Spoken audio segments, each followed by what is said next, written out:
Assalamualaikum warahmatullahi wabarakatuh. Sebelumnya terima kasih kepada Ibu Asmita Wulansari DG Liwang, Sarjana Ekonomi, Magister Manajemen, selaku dosen mata kuliah Desain Berpikir Inovasi yang kami hormati. Serta terima kasih juga kepada rekan-rekan sekalian yang sudah hadir untuk mendengarkan presentasi dari kami. Perkenalkan, saya Aisyah Muhaffal. Adapun rekan-rekan saya ada Sulasri Mada, Kelvin Bakari, dan Rama Aditya. Kami dari kelompok 1 akan memaparkan materi tentang user-centric design. Untuk latar belakang, definisi, prinsip-prinsip, dan elemen penting user-centric design, serta tahapan atau siklus proses user-centric design akan dipaparkan oleh saya sendiri. Latar belakang. Perkembangan teknologi digital yang sangat pesat telah mengubah cara manusia berinteraksi dengan produk, layanan, dan sistem. Di era di mana pilihan bagi konsumen berlimpah ruah, keberhasilan suatu produk tidak lagi semata-mata ditentukan oleh kecanggihan teknologi atau fitur yang lengkap, melainkan oleh kemudahan penggunaan dan pengalaman pengguna atau user experience yang ditawarkannya. Namun, dalam praktiknya, banyak proyek pengembangan terutama di sektor perangkat lunak dan aplikasi cenderung didominasi oleh kendala teknis, batasan anggaran, atau pandangan internal bisnis. Pendekatan ini seringkali mengabaikan aspek krusial, bagaimana pengguna akhir yang sebenarnya berinteraksi, berpikir, dan merasakan produk tersebut. Akibatnya, banyak produk berakhir dengan antar muka yang rumit, alur kerja yang membingungkan, dan pada akhirnya tingkat adopsi yang rendah, serta biaya dukungan pelanggan yang membengkak. Selanjutnya, definisi dan prinsip-prinsip dasar user-centric design. Definisi user-centric design. User-centric design merupakan pendekatan proses perancangan desain antar muka secara berulang yang berfokus terhadap tujuan kegunaan, karakteristik pengguna, lingkungan, tugas, dan alur kerja dalam desainnya, menurut Saputri dan kawan-kawan, 2017. Prinsip-prinsip dasar user-centric design. Pertama, empati terhadap pengguna. Kedua, keterlibatan pengguna secara aktif. Ketiga, desain berbasis data dan umpan balik. Keempat, iterasi dan fleksibilitas. Kelima, fokus pada aksesibilitas dan kemudahan penggunaan. Berikutnya, elemen penting desain yang berpusat pada pengguna. Elemen penting desain yang berpusat pada pengguna. Pertama, visibilitas. Pengguna harus dapat melihat sejak awal apa yang dapat mereka lakukan dengan produk, tentang apa produk itu, dan bagaimana mereka dapat menggunakannya. Kedua, aksesibilitas. Pengguna harus dapat menemukan informasi dengan mudah dan cepat. Berbagai cara harus ditawarkan kepada mereka untuk menemukan informasi.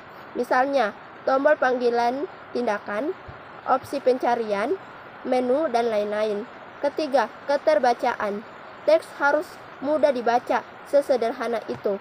Keempat, bahasa. Kalimat pendek lebih disukai di sini. Semakin mudah frasa dan kata-katanya, semakin baik. Selanjutnya, tahapan atau siklus proses user-centric design. Pertama, specify the context of use. Specify the context of use adalah proses identifikasi pengguna yang akan menggunakan aplikasi. Hal tersebut menjelaskan dan menggambarkan dalam kondisi seperti apa mereka menggunakan aplikasi. Kedua, specify user and organization requirements. Tahapan ini yaitu melakukan identifikasi apa saja yang pengguna butuhkan pada aplikasi tersebut. Ketiga, produce design solution. Tahapan ini melakukan rancangan desain yang merupakan bagian penting yaitu pembuatan prototipe untuk dilakukan pengujian terhadap calon pengguna agar menghasilkan solusi dari permasalahan yang didapatkan dari prototipe yang telah dibuat.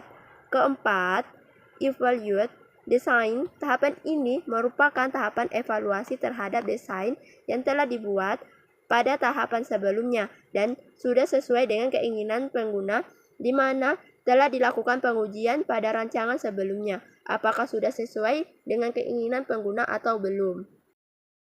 Baik, untuk penjelasan manfaat utama penerapan user-centric design dan tantangan dalam implementasi user-centric design akan dipaparkan oleh Kelvin Bakari. Dipersilakan.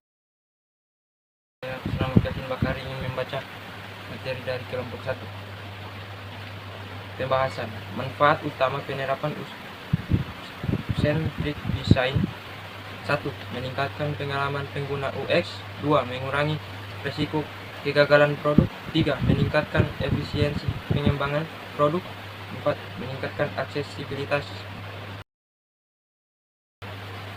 Tantangan dalam implementasi user-centered design. 1. Resistensi terhadap perubahan. 2. Kesulitan dalam merekrut pengguna. 3. Mengembangkan kebutuhan pengguna dan tujuan bisnis. 4. Manajemen dan analisis data. 5. Integrasi dengan proses yang ada. Sekian yang bisa saya bacakan. Baik, untuk pembahasan contoh penerapan user-centric design akan dipaparkan oleh Rama Aditya. Dipersilakan. Pembahasan contoh penerapan user-centered design. 1. Aplikasi catering. 2. Shopee.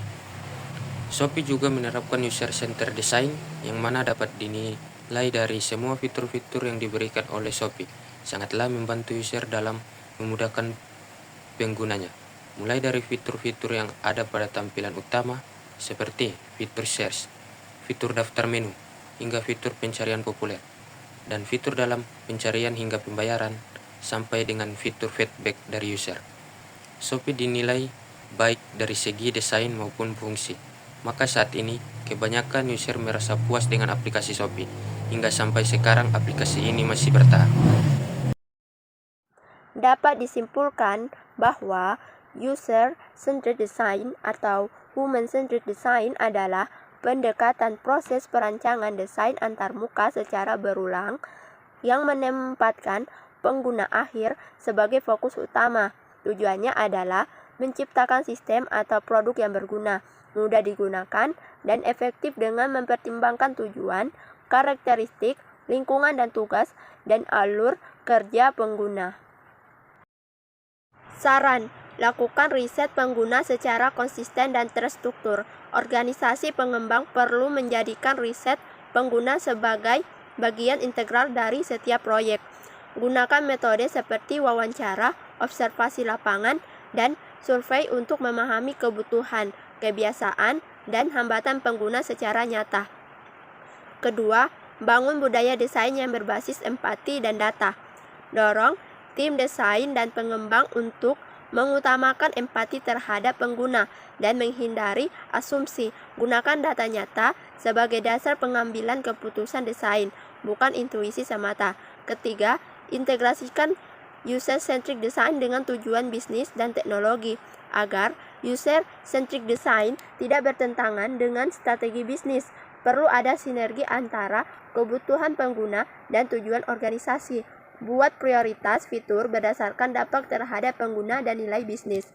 Keempat, pastikan desain dapat digunakan oleh semua kalangan, termasuk penyandang disabilitas, pengguna dengan literasi digital rendah, dan komunitas lokal. Gunakan bahasa yang sederhana, navigasi yang jelas, dan tampilan yang ramah. Kelima, bangun sistem evaluasi desain yang memungkinkan perbaikan berkelanjutan. Gunakan prototipe ringan dan uji coba cepat untuk mendapatkan masukan langsung dari pengguna. Sekian presentasi kami. Terima kasih atas waktu yang telah diluangkan.